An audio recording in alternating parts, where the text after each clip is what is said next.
বর্জ্য অপসারণে গাফিলতি, কোরবানি বর্জ্য অপসারণে অবহেলার দায়ী ঢাকার 2 সিটি কর্পোরেশনের আরও 6 কর্মকর্তাকে বরখাস্তের নির্দেশ প্রধানমন্ত্রীর। হামের প্রকোপ বৃদ্ধি, দেশজুড়ে আরও 10 শিশুর মৃত্যু, মোট মৃত্যু সংখ্যা দাঁড়িয়েছে 575 জনে। সচেতনতা বাড়ানোর তাগিদ স্বাস্থ্য অধিদপ্তরের। বিদেশি সম্পদ বাজেয়াপ্ত, সাইপ্রাসাদের ব্যবসায়ী এস আলম ও তার স্ত্রী সমস্ত সম্পদ জব্দের নির্দেশ দিয়েছে আদালত। ট্রাই সিরিজের দ্বিতীয় টি-20 ম্যাচে আজ স্কটল্যান্ডের মুখোমুখি হচ্ছেন বাংলাদেশ নারী ক্রিকেট দল। বিস্তারিত সংবাদে যাচ্ছি।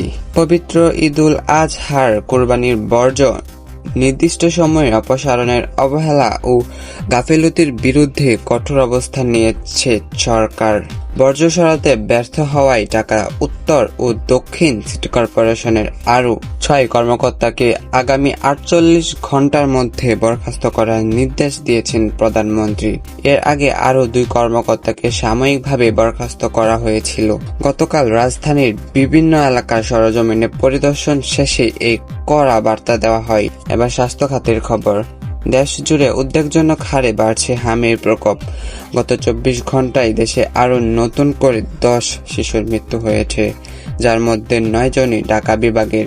স্বাস্থ্য অধিদপ্তরের সর্বশেষ তথ্য অনুযায়ী গত মার্চ মাস থেকে শুরু হওয়া এই প্রাদুর্ভাবে এখন পর্যন্ত মোট সংখ্যা দাঁড়িয়েছে 575 জনে। পরিস্থিতি নিয়ন্ত্রণে আক্রান্ত এলাকাগুলোকে বিশেষ টিকাদান কর্মসূচি জোরদার করার আহ্বান জানিয়েছেন বিশেষজ্ঞরা। অর্থনৈতিক অপরাধ ও আদালতের খবর দিকে নজর রাখব। বিদেশি অবৈধ সম্পদ খোলার বিরুদ্ধে বড় ধাক্কা খেয়েছে এস আলম গ্রুপ। সাইপ্রাসে থাকা ব্যবসায়ী এস আলম এবং তার স্ত্রী সমস্ত স্থাবর অস্থাবর সম্পত্তি ফ্রিজ বা বাজেয়াপ্ত করার নির্দেশ দিয়েছে আদালত। দেশের আর্থিক খাত সংস্কারের অর্থ হিসেবে এই আইনি পদক্ষেপ নেওয়া হয়েছে বলে জানানো গেছে। সর্বশেষ চোখ রাখবো খেলাধুলার মাঠে।